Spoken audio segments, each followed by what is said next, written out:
चलिए, जय जिनेन्द्र सभी को। आज की क्लास स्टार्ट करते हैं। मंगलाचरण।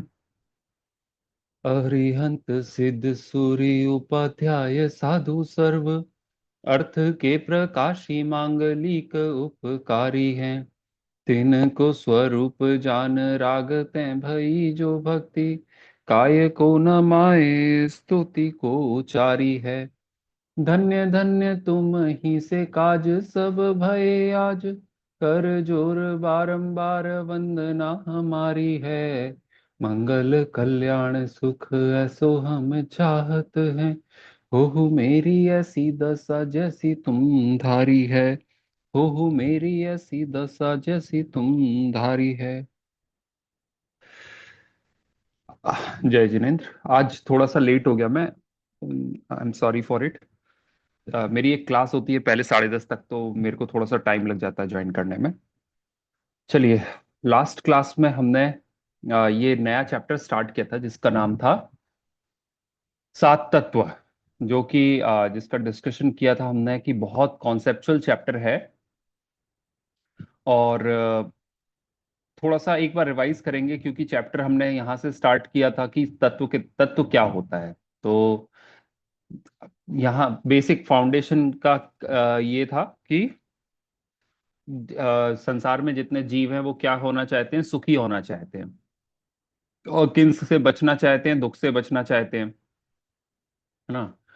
तो सुखी होने के लिए और दुख से बचने के लिए वो नाना प्रकार के बहुत डिफरेंट टाइप के सॉल्यूशंस खोजते हैं, उपाय करते हैं। लेकिन वो सारे के सारे उपाय झूठे हैं। कब तक झूठे हैं? जब तक वो ये सात तत्वों को नहीं जानेंगे, मतलब वो रियलिटी को नहीं जानेंगे। सात तत्व और कुछ नहीं, अगर इन सिंप्लीफाइड वर्ड्स बोले तो रियलिटी को नहीं जाने कि एक्चुअली वर्ल्ड क्या है, रियली रियली वर्ल्ड क्या है, यूनिवर्स क्या है, यूनिवर्स कैसे फंक्शन करता है, इसमें कौन रहता है, उनकी फंक्शनिंग कैसी है, इंडिपेंडेंट फंक्शनिंग है, डिपेंडेंट फंक्शनिंग है, मैं किसका क्या कर सकता हूँ, कौन मेरा क्या कर सकता है, ये सारी चीजें जो हैं, इसका अगर उसको नॉलेज होगी जीव को तो वो सुखी हो सकता है। अगर इन सब चीजों की, इन बेसिक क्वेश्चंस की नॉलेज नहीं होगी तो वो दुखी ही बना रहेगा।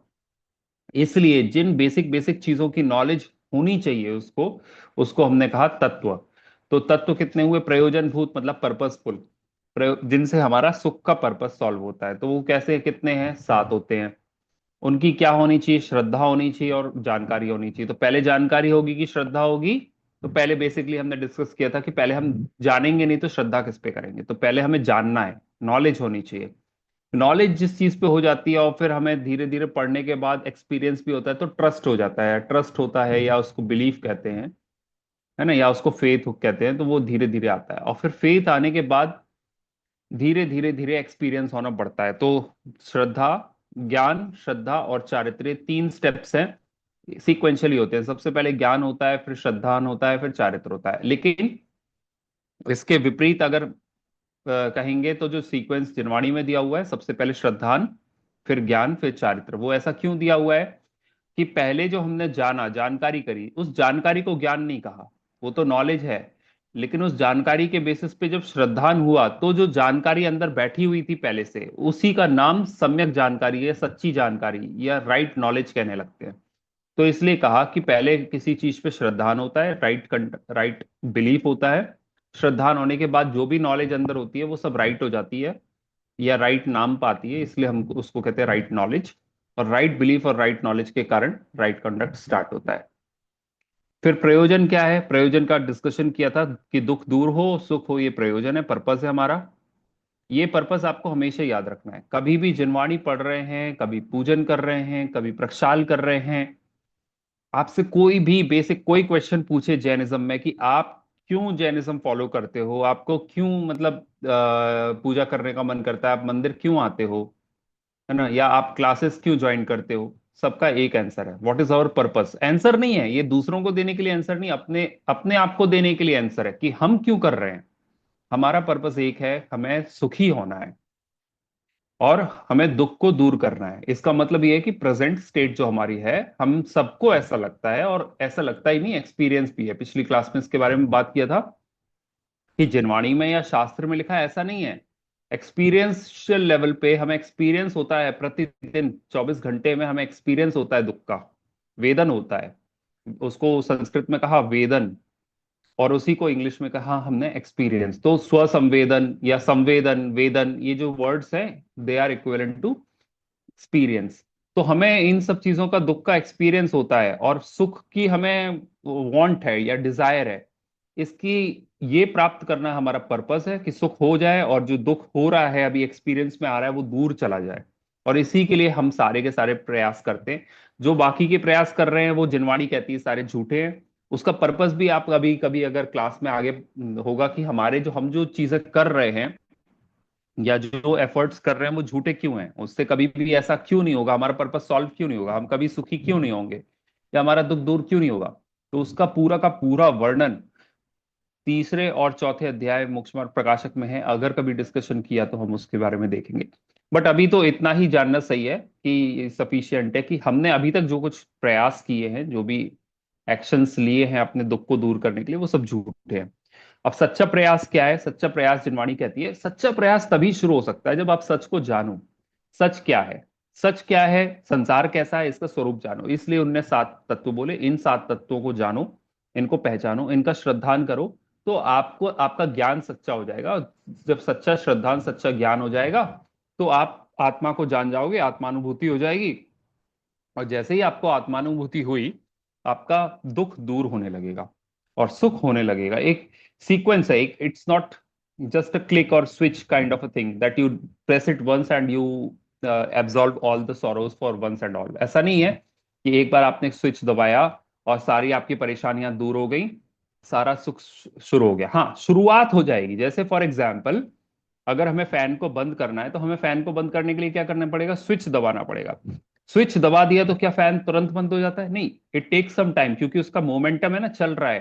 तो वो धीरे धीरे चलने से बंद होने तक थोड़ा सा टाइम लेगा। इसी तरीके से जो हमें अनादि का दुख है, वो दुख हम 7 तत्व पढ़ेंगे तुरंत दूर हो जाएगा? नहीं, तुरंत दूर नहीं होगा। आपको पहले समझना, पहले अच्छे से पढ़ना पड़ेगा। पढ़ने के बाद बहुत अच्छे से समझना पड़ेगा। समझने के बाद इस पर विश्वास करना पड़ेगा। आप जब इसको समझेंगे और इसका विश्वास करेंगे तो आपको आत्मानुभूति होगी। और अगर आपको आत्मानुभूति होती है तो सच्चे सुख की शुरुआत हो जाएगी, स्विच ऑन हो जाएगा फैन का। अब वो स्विच ऑन होने के बाद धीरे धीरे फैन पूरी स्पीड पकड़ेगा, उसमें तो टाइम लगेगा। तो इसी प्रकार से पूरा दुख दूर हो जाए और पूरा सुख प्राप्त हो जाए, ये लंबा प्रोसेस है जिसको हम कहते हैं चारित्र। ये ना सम्यक चारित्र चौथे गुण स्थान या 5वें गुण स्थान से शुरू होगा, और वो 14वें गुण स्थान तक आपको धीरे धीरे तप करना पड़ेगा, धीरे धीरे त्याग तप और के आधार पे आप गुण स्थानों का क्रम बढ़ते जाएगा, आपका चारित्र बढ़ता जाएगा। और 12वें गुण स्थान में आके आपको पूर्ण चारित्र, यथाख्यात चारित्र प्राप्त हो जाएगा। यथाख्यात चारित्र मतलब आपका सुख पूरा हो जाएगा, दुख पूरी तरह चला जाएगा। तो ये पूरी प्योरिफिकेशन की प्रोसेस है जैनिज्म। जैनिज्म ये बोलता है आप अभी इम्प्योर स्टेट पे दुखी होके खड़े हुए हो, आपको अभी बिल्कुल आप मतलब बहुत दुखी हो, और ये आपका सुख मोक्ष में है। ये रास्ता कैसे चले, ये मोक्ष मार्ग है। और यही मोक्ष मार्ग किसका विषय है? जैन दर्शन का विषय है। जैन दर्शन या जैन धर्म जिसको कहते हैं, उसमें क्या बताया गया है? ये पूरा प्रोसेस बताया गया है कि आप अभी जहां खड़े हुए हो प्रेजेंट में, आप दुखी हो, आप खुद अपनी अनुभूति में दुख को फील कर रहे हो। और हमें पता है हमारे सिद्ध भगवान या अरहंत भगवान सुखी हैं, दिखते हैं, उनकी मूर्ति में दिखती है, इतनी शांति उनके चेहरे पे झलकती है, वो सुखी है। इन दोनों के बीच का गैप जो है ना, सुख और दुख का अंतर है, उसको पाटने का नाम, या उस रास्ते पे चल के जहां हम सिद्ध बन जाएं, उसका नाम मोक्ष मार्ग है, और उसी का नाम जैन दर्शन है। ठीक है। इसके बाद तत्व कैसे कहते हैं? इसकी जो वस्तु जैसी है उसका जो भाव है, तत्व, वह भाव। ये हमने पिछली क्लास में डिस्कस किया था कि तत्व कैसे कहते हैं। तो जो जैसी वस्तु है उसका नेचर जो है, उसको हम तत्व कहते हैं, है ना। और श्रद्धान करने योग्य अर्थ, अर्थ मतलब बताया था क्या? पदार्थ को अर्थ कहा। तो जो, जैसे शक्कर है, शक्कर मीठी है, तो मीठी मिठास जो है वो क्या है? शक्कर का आइडेंटिफिकेशन है। तो हम अगर बोलेंगे शक्कर, कोई बोले शक्कर डाल दो, तो हमारे दिमाग में क्या आएगी? अच्छा, शक्कर मतलब मिठास, मिठास मतलब मेरे को मीठा जो टेस्ट मुंह में आता है वो चाहिए या नहीं चाहिए। अगर हमें मीठा नहीं चाहिए तो हम मना कर देंगे, नहीं भैया कोई शक्कर मत डालो। तो इसी तरीके से श्रद्धान करने योग्य अर्थ का भाव, इसका मतलब ये है कि हमें श्रद्धान मतलब फेथ या बिलीफ, विश्वास किस चीज पे करना है? अर्थ का भाव, अर्थ मतलब पदार्थ, पदार्थ का भाव मतलब नेचर या कैरेक्टरिस्टिक। तो कोई सब्सटेंस है, उसका क्या कैरेक्टरिस्टिक है, उसका आइडेंटिफिकेशन या उस पर बिलीफ, उसका नाम है तत्व श्रद्धान। यानी कि जैसे हम बोलें कि ये शक्कर है, इस शक्कर का नेचर मिठास है, अगर मैं ये शक्कर किसी भी चीज में डालूंगा तो वो गारंटी से मीठा हो जाएगा। पानी में डालूंगा तो पानी मीठा हो जाएगा, दूध में डालूंगा दूध मीठा हो जाएगा। इस प्रकार से जिस भी चीज में मैं इस शक्कर को डालूंगा, वो शक्कर का नेचर है मीठा करना, जहां जाएगी वहां मीठा करेगी। इसी प्रकार अग्नि का स्वभाव है जलाना। इसी प्रकार आत्मा का नेचर है ज्ञान दर्शन। जहां आत्मा है वहां जानेगी जानेगी जानेगी, जानने के अलावा कोई काम नहीं करेगी। इस प्रकार से आत्मा का आइडेंटिफिकेशन करना, वो तत्वार्थ श्रद्धान है। अब इसमें जैसे एग्जाम्पल लिए तो मैंने तीन एग्जाम्पल लिए। तीन एग्जाम्पल्स में से मैंने पहले बोला कि जैसे शक्कर का स्वभाव मिठास है, फिर बोला अग्नि का स्वभाव है जलाना, और तीसरा बोला आत्मा का स्वभाव है ज्ञान दर्शन। अब यहाँ पे तत्व तो तीनों हैं, अग्नि भी पिछली क्लास में बताया था तीनों तत्व हैं। अग्नि भी तत्व है, शक्कर भी तत्व है, और आत्मा भी तत्व है। लेकिन क्या है कि हमें प्रयोजनभूत तत्वों का श्रद्धान होना चाहिए। प्रयोजनभूत तत्व साथ ही हैं। क्यों? क्योंकि अग्नि के बारे में जानो नहीं जानो, उससे आत्मा का हित अहित नहीं है। शक्कर के बारे में जानो या नहीं जानो, आत्मा का हित अहित नहीं है, सुख दुख नहीं है। तो आत्मा का हित और अहित किस चीज से जुड़ा हुआ है? सिर्फ आत्म श्रद्धान से या आत्मा को जानने से रिलेटेड है। इसलिए आत्मा को प्रयोजनभूत तत्वों, सात तत्वों में रखा गया है, बाकी के तत्वों को नहीं रखा गया है। तो जिन जिन चीजों को जानने नहीं जानने से कोई फर्क नहीं पड़ता, ऐसे तत्व तो अनंत हैं, पर उन अनंत तत्वों में सात ही हमारे काम के तत्व हैं जो हम जिनवाणी में पढ़ते हैं। तत्व कितने होते हैं? सात होते हैं। तत्वों के नाम क्या हैं? ये हमने नाम देखे थे। स्टार्टिंग करते हैं जीव से। जीव, अजीव, आश्रव, बंध, संवर, निर्जरा, मोक्ष। तत्व कितने बेसिकली सामान्य से क्लासिफिकेशन कितना है? जीव और अजीव। और ये कैसे हैं? द्रव्यात्मक हैं, जो पिछली क्लास में डिस्कस भी किया था कि सब्सटेंस फॉर्म में दो ही तत्व हैं, एक जीव तत्व है, एक अजीव तत्व। आइडेंटिफिकेशन क्या है? जिसमें जान होती है, जो जानने देखने का काम करता है, वो जीव। जिसमें जान नहीं है, जो जानता देखता नहीं है, वो अजीव। अब इसके फर्दर क्लासिफिकेशन हमने देखे थे। ये आश्रवादी जीव और अजीव के ही विशेष हैं। विशेष का मतलब क्या? पर्याय हैं। तो दो तो हो गए सब्सटेंस फॉर्म। तीन चीजें होती हैं, द्रव्य, गुण और पर्याय, है ना? द्रव्य गुण पर्याय। तो द्रव्य गुण पर्याय में से द्रव्य मतलब होता है सब्सटेंस, है ना? गुण मतलब उसके अंदर के एट्रीब्यूट, कि उसका धर्म क्या है। जैसे अग्नि का धर्म है जलाना, तो उसका गुण हो गया। शक्कर का गुण क्या है? मिठास। और पर्याय मतलब उसका हर समय होने वाला चेंज या मॉडिफिकेशन। तो पूरी दुनिया में जो भी चीज सब्सटेंसेस हैं, छह द्रव्य हैं, उन छह द्रव्यों में एक एक द्रव्य में अनंत अनंत गुण हैं। और एक एक गुण की एक एक समय में होने वाली प्रेजेंट, पास्ट और फ्यूचर, ऐसी ऐसी चेंजेस या मॉडिफिकेशंस होने होते हैं। तो एक एक समय में होने वाली जो स्टेट है, उसका नाम होता है पर्याय। तो जैसे जीव द्रव्य, जीव द्रव्य के अनंत गुण, ज्ञान दर्शन चारित्र आदि आदि, इस तरीके से अनंत गुण। और जैसे ज्ञान का अभी प्रेजेंट पर्याय क्या चल रही है? मिथ्या ज्ञान, मिथ्या ज्ञान, मिथ्या ज्ञान की लगातार पर्याय चल रही है। अगर हमें सम्यक दर्शन हो गया तो सम्यक ज्ञान, सम्यक ज्ञान, सम्यक ज्ञान की पर्याय चलने लगेगी। तो मॉडिफिकेशन मतलब जो प्रेजेंट स्टेट है, उसको हम पर्याय या मॉडिफिकेशन कहते हैं। पर्याय किसकी होती हैं? पर्याय किसकी होती हैं? गुणों की पर्याय होती हैं। और पर्याय द्रव्यों की भी होती है। द्रव्य की पर्याय मतलब जीव की अभी प्रेजेंट पर्याय क्या है? मनुष्य गति, ये मनुष्य पर्याय है। ठीक है, अभी मरने के बाद अगर हम देवगति में चलेगा तो क्या पर्याय हो जाएगी? देव पर्याय हो जाएगी। तो इस प्रकार से द्रव्य गुण पर्याय का 1 मिनट में मैंने आपको ब्रीफ में बता दिया। हमने पहले डिस्कस किया हुआ है बालबोध पार्ट 3 में, द्रव्य गुण पर्याय चैप्टर में। अब ये जो आश्रव, बंध, संवर, निर्जरा और मोक्ष, पांच तत्व हैं, वो तत्व क्या है? जीव और अजीव तो दो द्रव्यात्मक तत्व हैं। द्रव्य मतलब सब्सटेंस है, और उन सब्सटेंसेस के मॉडिफिकेशन है आश्रवादी। और वो कैसे हैं? वो पिछली क्लास में आश्रव और बंध के रेस्पेक्ट में हमने डिस्कस किया था। तो सात तत्वों का स्वरूप क्या है? जीव का स्वरूप देखा था, ज्ञान दर्शन स्वभावी आत्मा, चेतन तत्व आत्मा मैं ही हूं। अजीव क्या है? जो ज्ञान दर्शन से रहित है, आत्मा से जो भी बाहर है वो अजीव है। आश्रवादी प्रत्येक दो प्रकार के हैं। ये इन आश्रवादी प्रत्येक के दो प्रकार हैं। कैसे? भाव और द्रव्य। ये आखिरी स्लाइड जो हमने उस दिन पढ़ी थी, वो यही थी। तो क्या क्या पढ़ा है इसमें हमने? कि अब जीव और अजीव दो हो गए, दोनों सब्सटेंसेस के बारे में जान लिए। जीव क्या कहलाया? जिनमें ज्ञान या दर्शन है। और अजीव क्या है? जिनमें ज्ञान दर्शन नहीं है। तो ये बाइफर्केशन हो गया। अब हमें क्या करना है? हमें पर्पस क्या हमारा? सुख दुख। और सुख दुख कब होगा? जब हम भेद विज्ञान करेंगे। मतलब हम परेशान इसलिए हैं कि हम दूसरे जिसमें हमारा अधिकार नहीं चलता, जो हमारे कंट्रोल में नहीं है, हम उनको कंट्रोल करने की कोशिश करते हैं। और जो हमारे कंट्रोल में है, जो जिस चीज को हम चेंज कर सकते हैं, वो हम चेंज करने की कोशिश नहीं करते, सोचते हैं कोई दूसरा करेगा, भगवान आके करेंगे। प्रॉब्लम ये है, इसलिए दुखी होते हैं।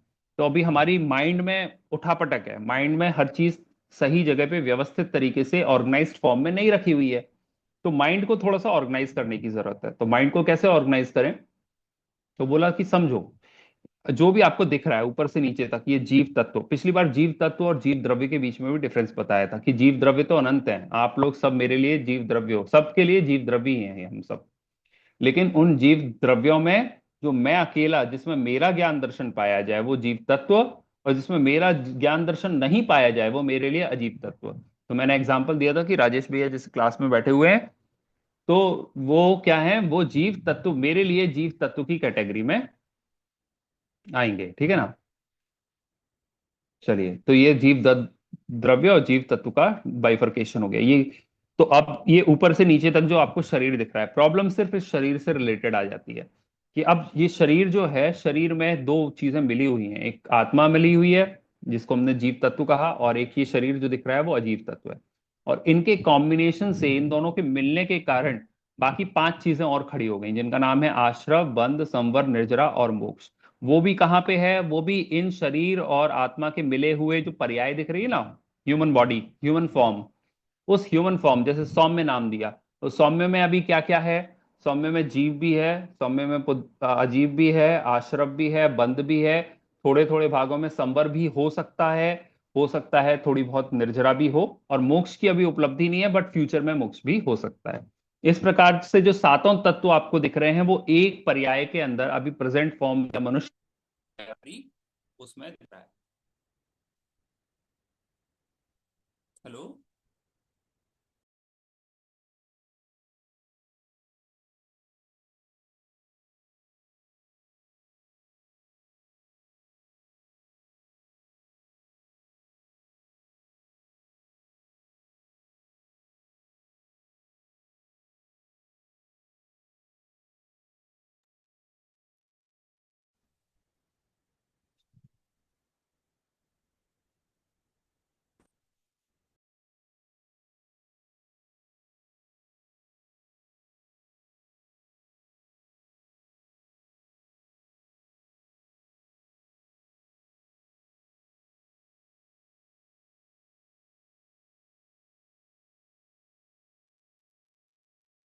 सौम्य भाई आपकी आवाज गई।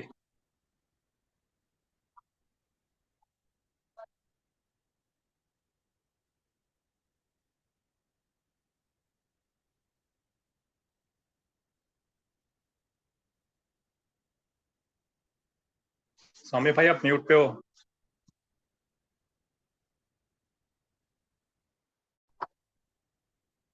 म्यूट।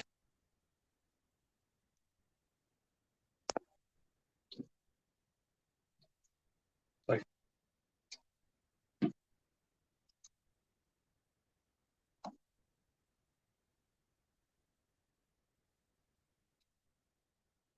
सौम्य भाई आप म्यूट पे हो।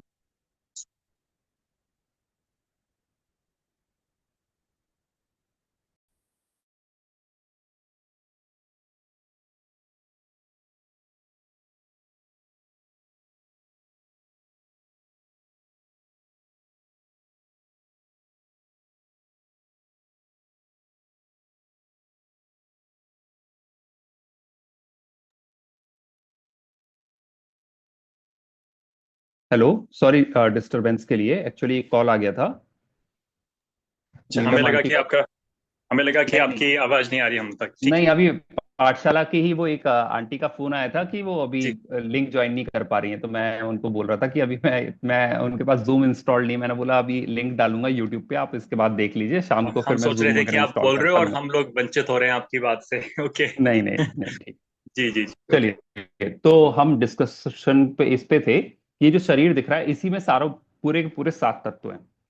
और हमें भेद विज्ञान करना है। प्रॉब्लम ये है कि सब मिले हुए हैं, जैसे एक खिचड़ी बन जाती है ना, तो खिचड़ी में हम अलग अलग आइडेंटिफाई नहीं कर पाते कि चावल का दाना ये है, ये दाल का दाना है, इसमें ये मसाले हैं।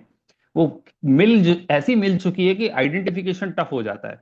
इसी प्रकार हमारा जो शरीर और हमारे शरीर के अंदर बैठी हुई आत्मा, हमारे थॉट प्रोसेस है ना, जिसको हमने कहा मन, मस्तिष्क, कौन सी एक्टिविटी मन में चल रही है, कौन सी दिमाग में चल रही है, क्या हम शरीर से कर रहे हैं, क्या इनके बीच में क्या संबंध है, ये सारी चीजें इतनी मिंगल हो चुकी हैं, इतनी डिफिकल्ट हो चुकी हैं, हम इनको सेपरेट नहीं कर पाते। वो सेपरेशन का तरीका यहाँ पे हम सीख रहे हैं 7 तत्वों में। तो इसमें आश्रव के बारे में बताया था कि आश्रव किसको कहा।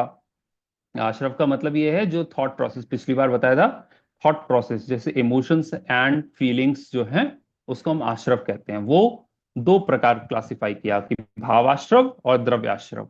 आश्रव की बेसिक डेफिनेशन क्या बताई थी, अगर किसी को याद हो तो। आश्रव की डेफिनेशन, नाव का भी एग्जाम्पल दिया था कि छैडाला में नाव का बताया कि नाव में छेद हो गया, तो उस छेद के थ्रू पानी अंदर आ रहा है। पानी का अंदर आना नाव में, वो आश्रव का एग्जाम्पल है।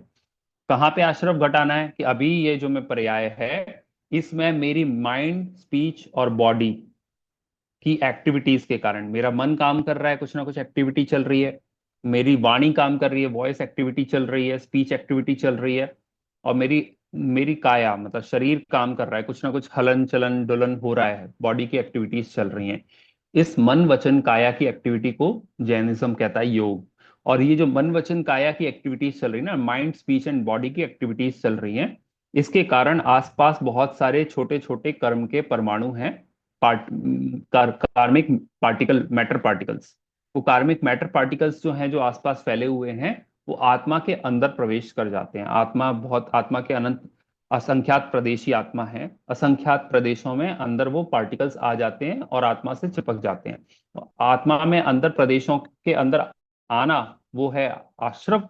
और आने के बाद अंदर आत्मा के प्रदेशों से इन कर्म के परमाणुओं का चिपक जाना, वो हो गया बंध।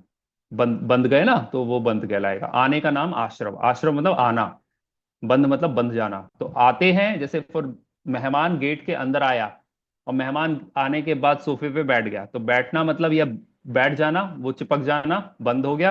आना, गेट से अंदर एंट्री करना, वो आश्रव हो गया। ये पिछली क्लास में डिस्कस किया था।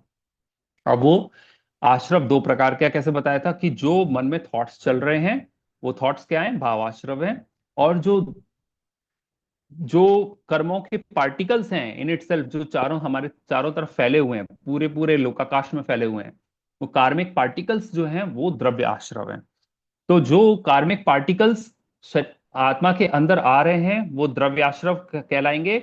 और उन पार्टिकल्स के अंदर आने का कारण जो बन रहे हैं, ऐसे मेरे मन में इमोशंस और जो थॉट्स उठ रहे हैं, वो कहलाएगा द्रव भाव आश्रव। डिस्टिंक्शन क्लियर है, पिछली क्लास में भी डिस्कस किया था, ये रिवीजन ही चल रहा है अभी तक। टॉपिक डिफिकल्ट था, इसलिए मैंने इसमें रिवीजन में आधा टाइम ले लिया, क्योंकि ये समझ में आना चाहिए, बहुत फंडामेंटल है। तो फिर से क्लैरिटी यहाँ पे आनी चाहिए।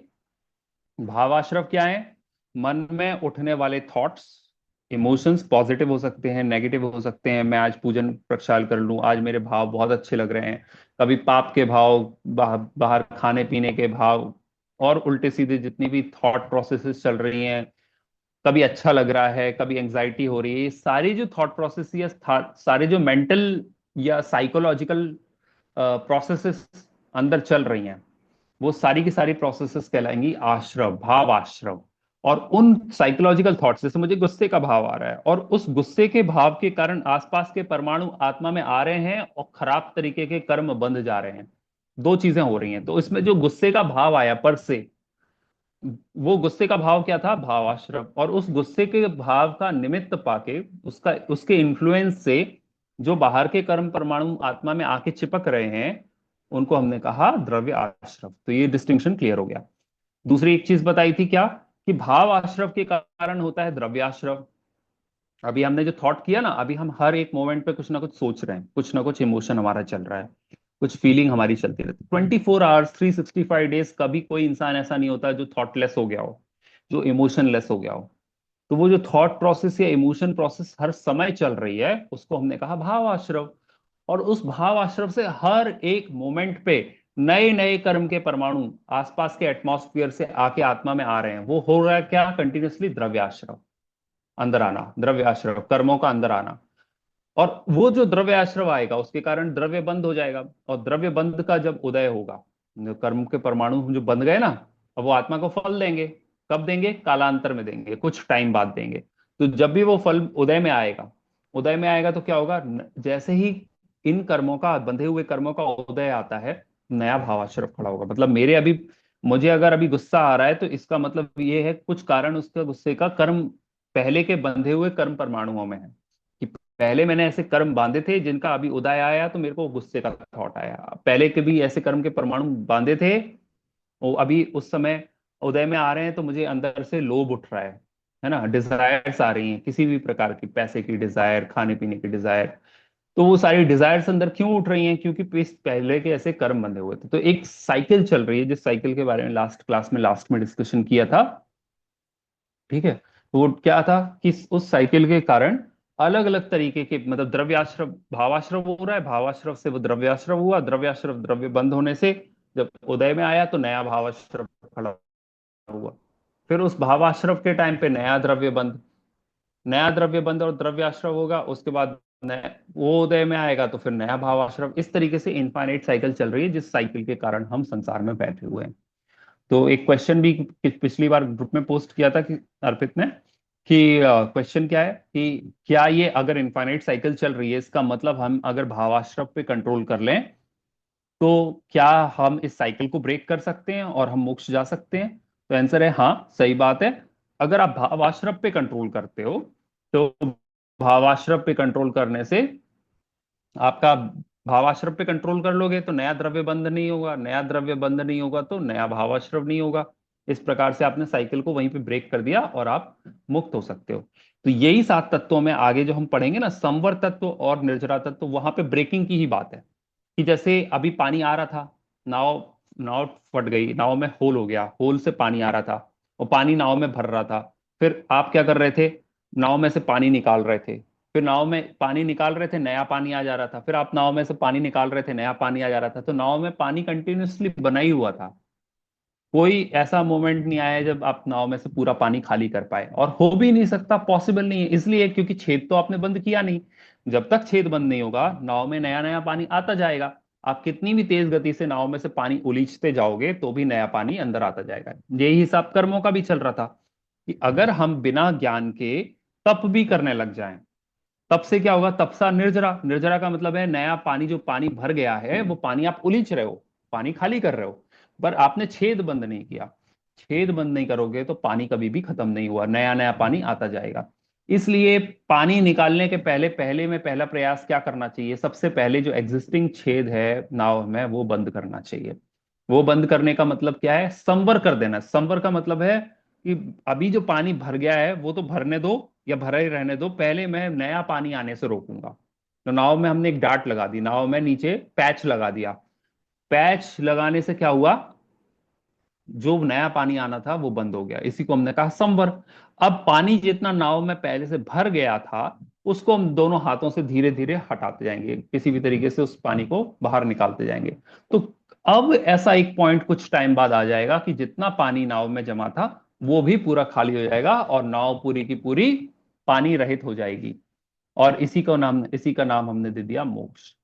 ठीक है, तो कर्मों से रहित। अब पानी, पानी क्या है यहाँ पे? इस एग्जाम्पल में नाव है हमारा जीव आत्मा, और ये पानी क्या है? इसमें आने वाला कर्म।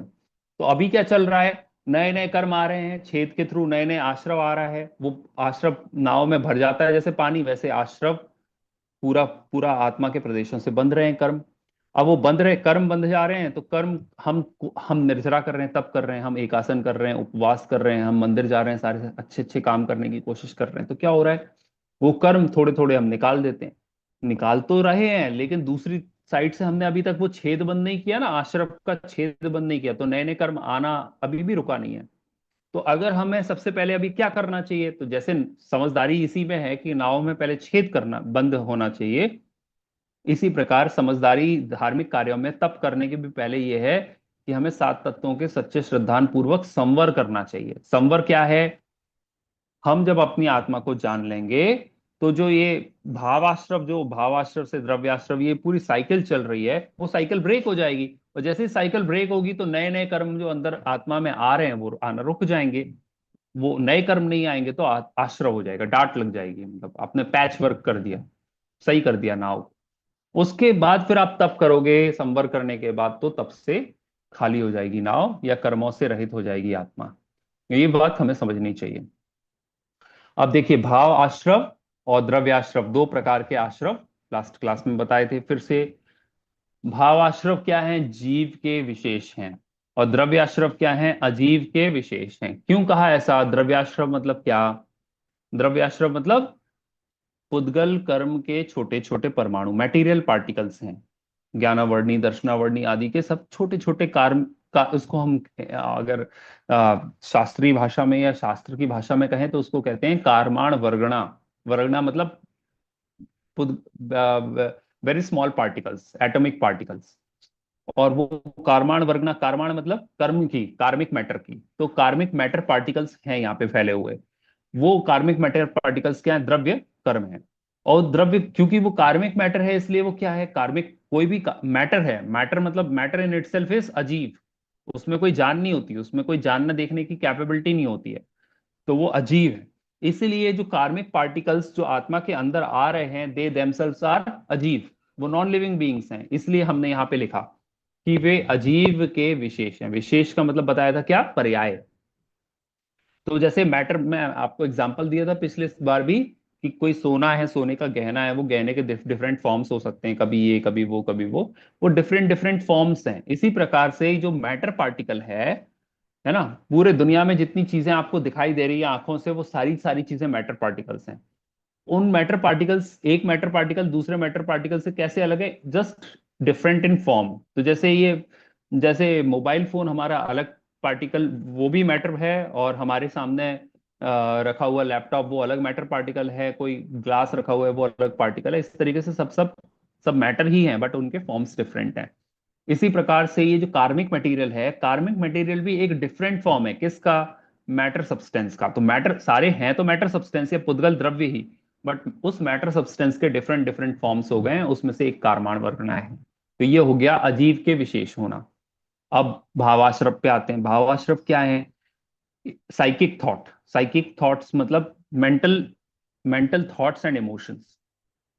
जो अंदर हम साइकोलॉजी कहते हैं ना, psychology is the study of emotions, human emotions and thoughts. तो साइकिक थॉट्स, जो अंदर चलने वाले थॉट या इमोशंस हैं, वो कहाँ पे उत्पन्न हो रहे हैं? वो आत्मा के अंदर उत्पन्न हो रहे हैं। तो आत्मा में अंदर उत्पन्न, आत्मा के ज्ञान में, आत्मा के अंदर उत्पन्न होने के कारण वो क्या है? आत्मा का ही एक फॉर्म है, विकारी फॉर्म है। फॉर एग्जाम्पल, कि हमने और से हमने मिट्टी मिट्टी खोदी, मिट्टी खोदने में हमें जो सोना मिलता है, और का सोना, वो मिक्स्ड होता है। उसमें सोने के भी कुछ पार्टिकल हैं, उसमें मिट्टी के भी कुछ पार्टिकल हैं। तो जब वो निकलता है तो हम क्या कहते हैं? ये तो सोना है। तो क्या वो पूरा सोना है? मिट्टी भी उसमें है ना। तो उस मिट्टी के होने के बावजूद भी हम उसको कहते हैं ये तो सोना है। तो जब हम बोलते हैं सोना है, तो क्या हम मानते हैं कि ये पूरा सोना है? नहीं। बट एक्चुअली में, फॉर द टाइम बीइंग, उसको हम सोना कहते हैं। क्यों? क्योंकि हम ये जानते तो हैं कि जब हम इसको तपाएंगे, गलाएंगे, पूरी प्रोसेस ऑफ प्योरिफिकेशन करेंगे, तो मिट्टी मिट्टी का पार्ट जल जाएगा, अलग हो जाएगा, और प्योर सोना गोल्ड इसमें से निकल जाएगा, ओर में से। पर अभी फॉर द टाइम बीइंग, क्योंकि बाकी के पत्थरों से, बाकी की मिट्टी से ये मिट्टी अलग है, ये मिट्टी सोने के साथ जुड़ी हुई मिट्टी है, इसलिए हम अभी इसको फॉर प्रैक्टिकल पर्पसेस इसको गोल्ड ही कहते हैं, सोना ही कहते हैं। इसी प्रकार से जो अंदर की थॉट प्रोसेसेस हैं, जो अंदर के उठने वाले इमोशंस हैं, यद्यपि वो हैं विकारी भाव, हैं खराब चीजें, आत्मा की जो प्योरिटी है उसको इम्प्योर करती हैं। जैसे ओर में मिट्टी जो है वो गोल्ड को इम्प्योर करती है, उसी प्रकार से ये थॉट्स और इमोशंस हैं, वो आत्मा के ज्ञान स्वभाव को, दर्शन स्वभाव को, सुख स्वभाव को इम्प्योर करते हैं, उसकी इम्प्योरिटी, उसकी उसकी प्योरिटी को खराब करते हैं। इसलिए हैं तो वो अलग करने लायक, और हम प्रोसेस ऑफ प्योरिफिकेशन भी करते हैं ताकि हमें प्योर गोल्ड ऑब्टेन हो जाए। इसी तरीके से हम जो मोक्ष मार्ग चला रहे हैं, that is completely a process of purification. क्यों कर रहे हैं? कि हमें शुद्ध आत्मा मिल जाए, और उसमें से जो अशुद्धताएं हैं और पार्टिकल्स हैं वो हट जाएं। तो वो अशुद्धताएं जैसे कि थॉट, साइकिक थॉट्स वगैरह हैं, आश्रव भाव हैं, वो सारी चीजें निकल जाएं। तो वो क्या है, अभी प्रेजेंटली हम ये कहेंगे कि वो जीव के ही विशेष हैं। क्यों? क्योंकि वो जी these are not material things, वो पुद्गल नहीं है। जो हमारे अंदर उत्पन्न होने वाला थॉट है, वो थॉट पुद्गल नहीं है। क्यों पुद्गल नहीं है? क्योंकि पुद्गल किसको कहते हैं, मैटर किसको कहते हैं, जिसमें रूप रस गंध वर्ण हो, जिसको आप देख सकते हो, जिसको आप सूंघ सकते हो, इस तरीके की प्रॉपर्टीज। पर हम देखते हैं कि हमारे अंदर के उठने वाले थॉट्स और इमोशंस, इनमें ये मैटर वाली क्वालिटीज नहीं है, उनमें जीव वाली क्वालिटीज हैं। इमोशंस हैं, थॉट्स हैं, लॉजिकल थिंकिंग है। तो ये क्या चल रही है, ये सारी सारी चीजें क्या हैं? दे आर रिलेटेड टू आत्मा, दे आर रिलेटेड टू ज्ञान दर्शन नेचर ऑफ आत्मा। तो इसलिए हम उनको कहते हैं कि ये भाव जीव के विशेष हैं। चलिए आगे चलते हैं। अब मैंने बताया था पिछली बार कि हम बाकी के पांच जो द्रव्य हैं, पांच कौन से पांच तत्व हैं, यहां पे लिखे हुए हैं। आश्रव, बंध, संवर, निर्जरा और मोक्ष, ये पांचों क्या हैं? जीव और अजीव के ही विशेष हैं। जो हमने ऊपर पढ़ा था ना स्लाइड में कि बेसिक तत्व कितने हैं? दो। यहां से देखते हैं ना, बेसिक कितने तत्व होते हैं? दो ही हैं, जीव और अजीव। फिर ये आश्रवादी जीव और अजीव के ही विशेष या पर्याय हैं। विशेष का मतलब यहाँ पे क्या किया, पर्याय हैं। उसमें से हमने फिर फर्स्ट आश्रव पढ़ लिया। आश्रव में क्या कहा, कुछ आश्रव को दो पार्ट में डिवाइड किया, द्रव्य और भाव। द्रव्य वाला पार्ट हमने कहा जीव का अजीव का विशेष है, और भाव वाला पार्ट जीव का विशेष है। और ये इसका एक्सप्लेनेशन अभी हमने कंप्लीट कर लिया। अब यही जो अभी तक हमने पढ़ा है, हम इसको एक्सटेंड करेंगे। किन किन चीजों के लिए एक्सटेंड करेंगे, तो ये वो यहाँ पे दी हुई है। बाकी बंध, संवर, निर्जरा और मोक्ष, जो चार तत्व बचे, इनको भी दो दो पार्ट्स में डिवाइड करेंगे, द्रव्य और भाव। द्रव्य वाला पार्ट किसका होगा? वो कार्मिक मटेरियल सब्सटेंसेस से रिलेटेड होगा पार्ट। वो कार्मिक मटेरियल सब्सटेंसेस से रिलेटेड होने के कारण हम उसको कहेंगे अजीव के विशेष, है ना। और जो भाव वाला पार्ट है, वो भाव वाला part it is related to emotions and thought processes, है ना। और उसके कारण हम उसको कहेंगे वो जीव के विशेष हैं, they are related to soul, है ना। कर्म क्या है? Non soul. और आत्मा के थॉट वगैरह क्या है? सोल रिलेटेड है। तो इस तरीके से हम देखेंगे कि बाकी के जो पांच चार, ये पूरे के पूरे पांच जो आपको स्लाइड में दिख रहे हैं, ये पूरे के पूरे पांच सब्सटेंसेस, पांच एलिमेंट्स जो आपको दिख रहे हैं, दीज आर देमसेल्स मॉडिफिकेशंस, ये पर्याय फॉर्म में हैं, विशेष हैं। और वो पर्याय कैसी हैं? इसमें दो पार्ट हैं। पर्याय का एक पार्ट द्रव्य द्रव्य पार्ट है, जो कि अजीव की पर्याय है। और जो वो उसका भाव वाला पार्ट है, वो जीव की पर्याय है। आगे देखते हैं। अब देखो, द्रव्य, अब ये हम क्या डिस्कस कर रहे हैं?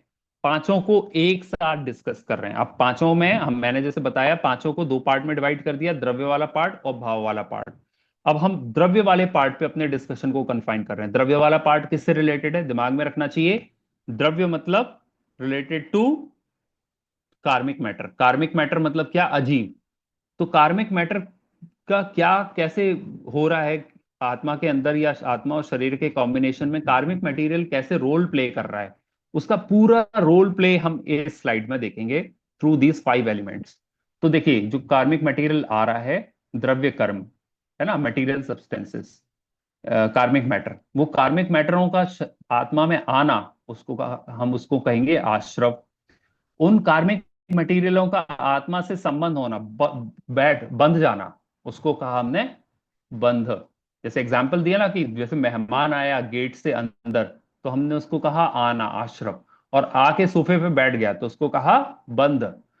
फिर हमने गेट बंद कर दिया, गेट बंद कर दिया तो क्या हुआ, नए नए गेस्ट का घर में आना बंद हो जाना, तो वो हो गया संवर। और फिर कर्मों का एक देश खिरना, जितने अंदर बैठ गए थे कर्म, उसको धीरे धीरे एक एक, एक देश मतलब होता है पार्शियली।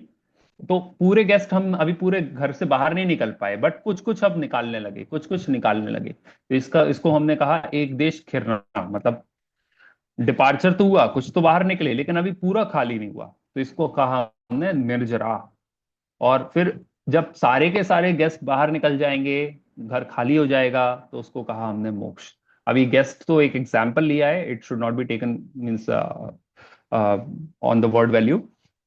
तो उसको हम अगर समझने के लिए कहेंगे तो ये इसी चीज को हम अप्लाई करेंगे कर्मों में। अब देखिए, कर्म आत्मा में आ रहे हैं तो हमने कहा आश्रव, कर्म आत्मा में बंध रहे हैं, आने के बाद रुक रहे हैं, वो हो गया कर्मों का बंध।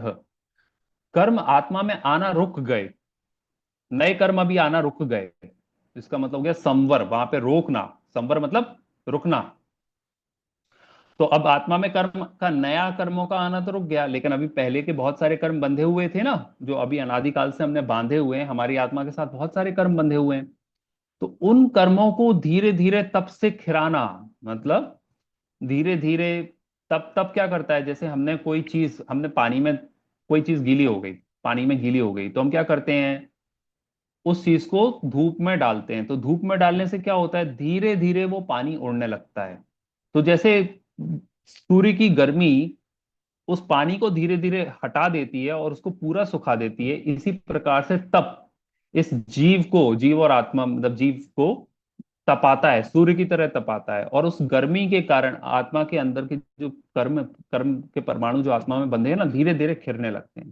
तो तब से आत्मा, तपसा निर्जरा, तब से आत्मा में जो बंधे हुए कर्म है वो धीरे धीरे खाली होने लगते हैं।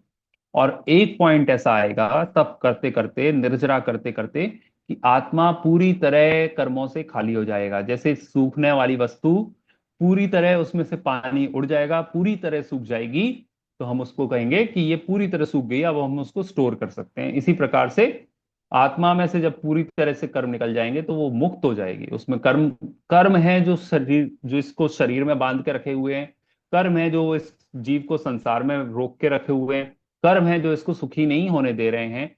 जब इन कर्मों का पूरी तरह से ये कर्म हट जाएंगे, तो हम ये कह सकते हैं ये सारी की सारी हमारी मुसीबतें, जो हमारा प्रयोजन था ना कि हम दुख दूर करना चाहते हैं और सुखी होना चाहते हैं, वो पूरा प्रयोजन सिद्ध हो जाएगा।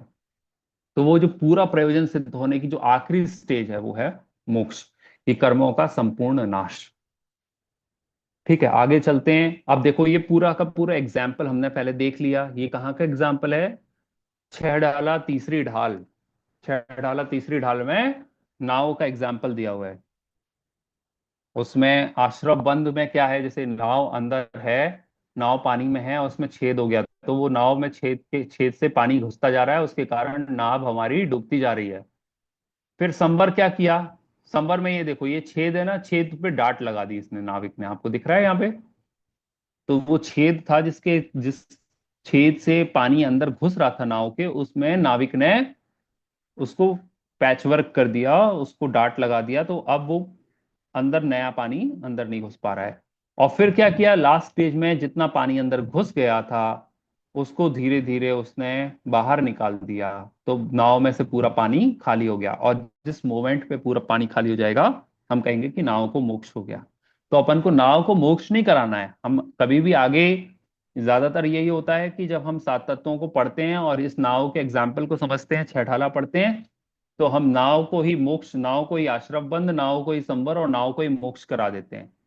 नाव को नहीं कराना, नाव एक एग्जाम्पल है समझने के लिए, कर्म कैसे आत्मा में आते हैं, कैसे आत्मा में बंधते हैं, कैसे संवर द्वारा हम उनको रोक सकते हैं, कैसे निर्जरा द्वारा कर्मों को धीरे धीरे हटा सकते हैं, और कैसे वो पूरे कर्म हट जाते हैं तो हमें मोक्ष हो जाता है। तो ये आत्मा और जीव के, सॉरी, आत्मा और कर्मों के संबंध के बारे में समझना चाहिए। नाव और पानी का एग्जाम्पल आत्मा और कर्मों के को समझाने के लिए दिया हुआ है।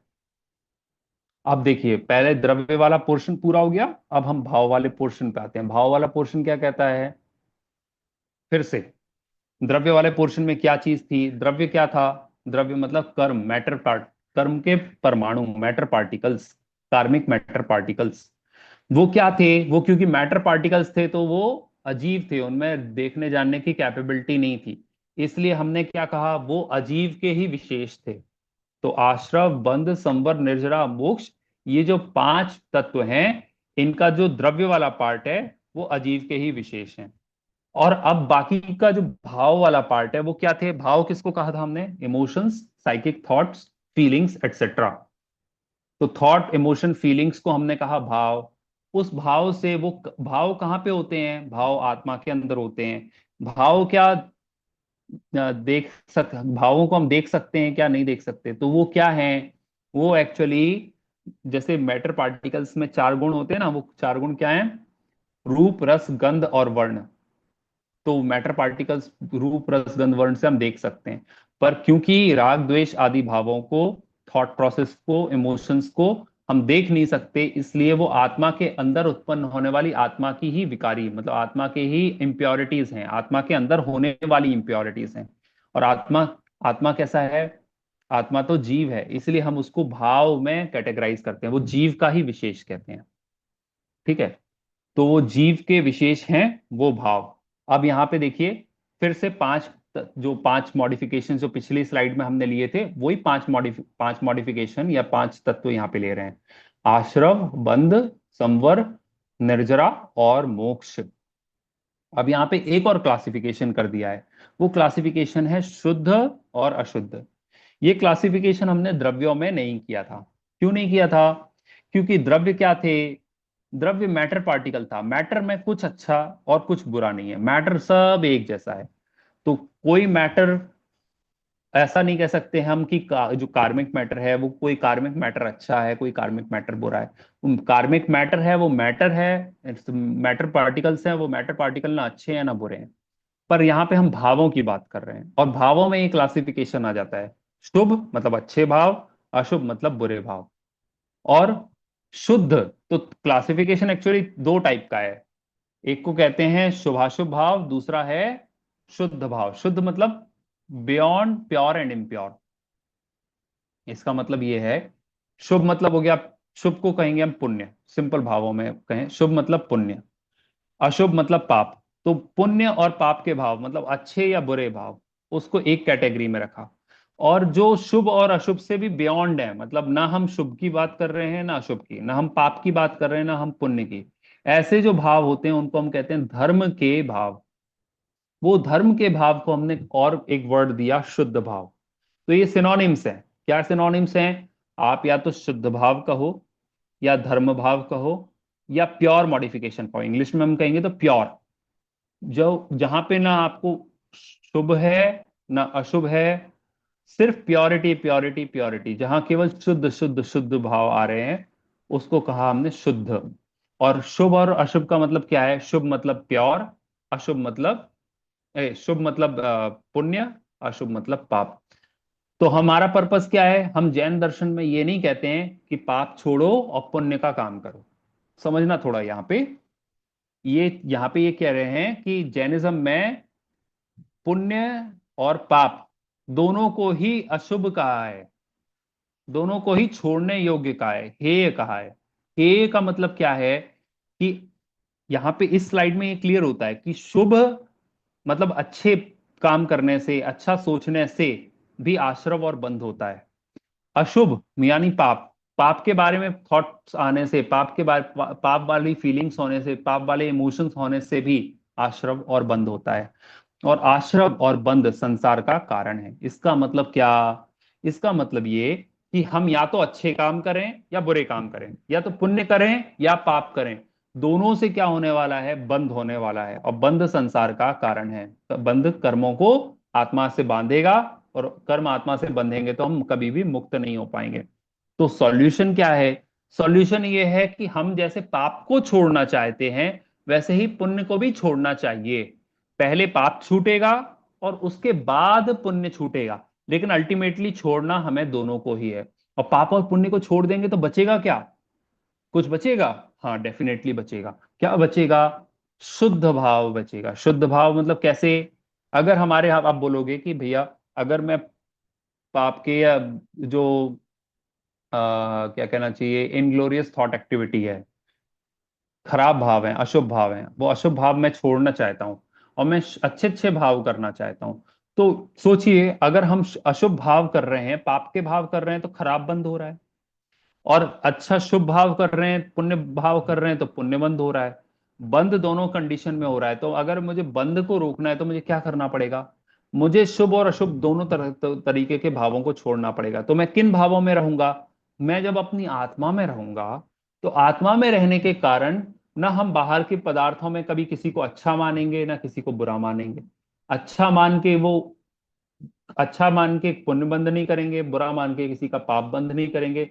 तो ना हम पुण्य बंध से भी बच जाएंगे, पाप बंध से भी बच जाएंगे, सारे के सारे प्रकार के नवीन बंध रुक जाएंगे। नवीन बंध क्या है? नया, नए कर्मों का आना, नए कर्मों का बंध जाना, नवीन आश्रम और नवीन बंध, ये रुक जाएगा तो क्या हो जाएगा? संवर हो जाएगा। नए कर्मों का आना रुक जाना संवर है। संवर हो जाने के बाद क्या होगा? फिर हम अगर अपनी आत्मा में तल्लीन रहेंगे, तल्लीन रहने से क्या होगा? तप शुरू हो जाएगा। और तब से क्या होगा? जो पहले से बंधे हुए कर्म के परमाणु आत्मा में थे, चाहे वो पुण्य के हों चाहे वो पाप के हों, वो धीरे धीरे उदय में आके या दूसरे तरीकों से सब निर्जरित हो जाएंगे, आत्मा को छोड़ के चले जाएंगे, और वो आत्मा सारे कर्मों से खाली हो जाएगा। तो सारे कर्मों से खाली जिस मोमेंट में होता है, उसी को आत्मा का मोक्ष कहते हैं। यही यही मोक्ष अवस्था है। तो यहाँ पे आप देखिए, भाव की अपेक्षा शुभ अशुभ भावों की उत्पत्ति अंदर में, शुभ या अशुभ, प्योर मतलब पुण्य या पाप, दोनों प्रकार के भाव अंदर आत्मा में आ रहे हैं, माइंड में आ रहे हैं। वो क्या है? आश्रव है, भाव आश्रव है। और पुण्य पाप के भाव आत्मा में बने ही रह रहे हैं, कंटिन्यूएशन है। मतलब जैसे आत्मा में आके सोफा पे बैठ गया, बैठे हुए हैं, इसी प्रकार से आत्मा में वो शुभ भाव अशुभ भाव, पुण्य भाव और पाप भाव आत्मा के अंदर बैठ जाएं, उसका नाम है बंध। और इसी प्रकार से शुद्ध भावों की उत्पत्ति, मतलब हम शुभ से भी अलग हो गए, अशुभ से भी अलग हो गए, पाप से भी अलग हो गए, पुण्य से भी अलग हो गए। कैसे होंगे? जब हम अपनी आत्मा में अंदर देखेंगे। क्यों? क्योंकि आत्मा के बाहर जैसे ही हम गए, बाहर की आत्मा के बाहर पूरा संसार है, है। विषय हम कहीं पे भी देखेंगे तो या तो हम उस चीज को देख के अच्छा फील करेंगे या बुरा फील करेंगे, इष्ट होगा या अनिष्ट होगा। तो इष्ट होगा तो उसके कारण, इष्ट के दूर करने के कारण जो आगे के भाव होंगे या तो पुण्य भाव होंगे या पाप भाव होंगे। इसी प्रकार से अनिष्ट को पास लाना, दूर करना, इन विकल्पों से या तो पुण्य भाव होगा, पाप भाव होगा। तो इन चीजों से बचने के लिए क्या करें? कि बाहर देखो ही मत। बाहर देखोगे तो या तो पुण्य बंधेगा या पाप बंधेगा। तो क्या करें? अंदर ही रह जाएं। या बाहर देखें तो केवल ज्ञाता भाव से, दृष्टा भाव से देखें। बाहर कभी नजर चली जाए तो ये ना देखें कि ये मेरा अच्छा है ये बुरा है। अच्छा और बुरा की बीच में वो जो हम करते हैं, क्या मेरा साउंड वॉइस नहीं आ रही है क्या? हेलो? आ रही है, आवाज बहुत अच्छी आ रही है। अच्छा अच्छा, ठीक है ठीक है। हाँ तो पूनम आंटी का मैसेज आया हुआ है कि आवाज नहीं आ रही है। मेरे ख्याल से आ रही है, रिकॉर्डिंग में आप लोग एक बार देखना। तो पुण्य भाव, अगर हमें पुण्य और पाप नहीं करना है तो क्या करना है? आत्मा में रमना है। या अगर हमारा बाहर ध्यान जाए तो किसी भी चीज को अच्छा नहीं मानना, किसी भी चीज को बुरा नहीं मानना। तो जब आप अच्छा बुरा मानना बंद कर जाओगे, केवल साक्षी भाव से, केवल ज्ञाता दृष्टा भाव से अगर आप किसी भी चीज को देखोगे, किसी भी सर्कमस्टेंस को देखोगे, तो आपका नवीन कर्म बंद होना, ये शुभ और अशुभ भावों की उत्पत्ति होना और बंधे रहना, ये बंद हो जाएगा। तो आपका आश्रव और बंध रुक जाएगा और अंदर शुद्ध भाव उत्पन्न हो जाएगा। शुद्ध भाव क्या?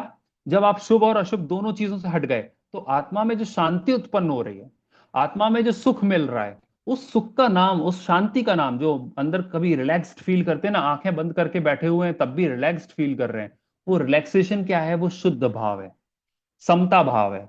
वो समता भाव आत्मा में उत्पन्न होना, उसी का नाम संवर है। मतलब कैसे हम मोक्ष मार्ग में आगे बढ़े, आपको समझ में आ रहा है? बहुत अगर आप लॉजिकली इसको फिलोसफी फिलोसफिकली सोचोगे तो ये जैन दर्शन का पूरा एक तरीके से समरी है। क्या समरी है? कि आप परेशान क्यों हो? कि आप बाहर देख रहे हो, बाहर देख के कुछ अच्छा कुछ बुरा क्लासिफाई कर रहे हो, इसलिए परेशान हो। क्या है सॉल्यूशन? सॉल्यूशन ये है कि अपनी आत्मा में आ जाओ। अपनी आत्मा में आने से क्या होगा? अंदर में आपको शांति मिलेगी। वो शांति क्या है? वो संवर की उत्पत्ति है। मतलब आपका नया कर्मों का आना रुक जाएगा। और संवर उत्पन्न होने के बाद क्या है? शुद्ध भावों की वृद्धि। अब आत्मा में पहले तो गए, तो पहले तो पुराने कर्म जो आ रहे थे वो रुक गए, और आत्मा में ही बैठे रहे, तल्लीन हो गए, और कुछ बाहर देखने का मन ही नहीं कर रहा है। तो क्या हुआ? जो पहले के कर्म आत्मा में बैठे हुए थे, वो भी निर्जरित होने लगेंगे, धीरे धीरे झड़ने लगेंगे। और आत्मा में ही बैठे रह गए, बैठे रह गए 48 मिनट तक, एक बार में आपने आसन लगा लिया और आत्मा में ही तल्लीन हो गए, तो क्या होगा? सारे के सारे जितने कर्म हैं वो आत्मा के ध्यान में एक एक मुहूर्त तक आत्मा का शुद्ध उत्कृष्ट ध्यान हो जाए, जिसको हम शुक्ल ध्यान कहते हैं, तो एक अंतर मुहूर्त में, एक मुहूर्त में ही आत्मा परमात्मा बन जाता है, सिद्ध बन जाता है। तो वो सिद्ध बनना मतलब क्या, आत्मा का जितना रिजर्व था ना, जितने रिजर्व उसके अंदर पड़े हुए थे कर्म, सारे के सारे कर्म बाहर खिर गए आत्मा में जाने से, वो हो गया मोक्ष। तो शुद्ध भावों की पूर्णता, शुद्ध भावों की पूर्णता का नाम मोक्ष है। तो मोक्ष कहाँ पे है अगर आपसे पूछा जाए तो क्या है, तो हमने द्रव्य मोक्ष पढ़ा था। द्रव्य मोक्ष मतलब क्या, वो अवस्था जिसमें आत्मा के जो कर्म के परमाणु सारे के सारे खिर जाएं, वो द्रव्य मोक्ष है। अब भाव मोक्ष क्या है, जब आत्मा में जो शुद्ध भाव है, आत्मा का शुद्ध भाव मतलब आत्मा में रमणता, आत्मा में आप कितनी देर के लिए बैठ सकते हो, कॉन्सेंट्रेट कर सकते हो, मेडिटेट कर सकते हो अपने अंदर, दैट इज शुद्ध भाव। वो आत्मा में जब शुद्ध भाव 1 मिनट, 2 मिनट, 5 मिनट अंतर मुहूर्त तक आत्मा में कॉन्सेंट्रेशन होगा, तो जो आत्मा के अंदर की जो अशुद्ध भाव जो चल रहे थे, पुण्य के भाव, पाप के भाव, वो पूरी तरह अंदर के खत्म हो जाएंगे, पूरा माइंड क्लियर हो जाएगा। तो वो उस अवस्था को, आत्मा की वो अवस्था जिसमें कोई पुण्य का भाव, कोई पाप का भाव रह नहीं जाता, उसका नाम, उस अवस्था का नाम है भाव मोक्ष। तो बाहर में देखेंगे तो कर्मों का एक पूरा का पूरा चीजें चल रही हैं, कर्म आ रहे हैं, कर्म बंध रहे हैं, तो कर्म आना और बंधना क्या है यहाँ पे, कर्म का आना, कर्म का बंधना, ये हो रहा है द्रव्य बंध, द्रव्य आश्रव, द्रव्य बंध, कर्मों का आना रुक जाना, द्रव्य संवर। कर्म पहले से जो बंधे हुए थे वो आत्मा से निकल रहे हैं, वो हो गया द्रव्य निर्जरा, और पूरे कर्म आत्मा से निकल गए, ये हो गया द्रव्य मोक्ष। ये कर्मों में चल रहा है खेल, और आत्मा में उसी समय पे साइमल्टेनियसली क्या चल रहा है, कर्मों का खेल कर्मों में चल रहा है, अजीब अजीब का खेल अजीब में चल रहा है, और साइमल्टेनियसली एक और खेल चल रहा है, वो आत्मा में चल रहा है। वो आत्मा का खेल क्या है, आत्मा का खेल है, आत्मा में उत्पन्न हो रहे हैं शुभ अशुभ भाव, तो आश्रव बंद हो रहा है। आत्मा में शुद्ध भाव उत्पन्न हुआ, पहली बार आत्मा में कॉन्सेंट्रेशन गया, मेडिटेशन फर्स्ट टाइम हुआ आत्मा का, तो क्या संवर शुरू हो गया, शुद्ध भाव शुरू हो गया। फिर हमें कंसंट्रेशन को, मेडिटेशन करके ऐसा आत्मिक सुख प्रकट हुआ जैसा आज तक कभी फील ही नहीं हुआ था। फिर आपको ऐसा लगा कि अब तो मैं छोड़ूंगा ही नहीं मेडिटेशन, अब तो मैं आत्मा में ही रमूंगा।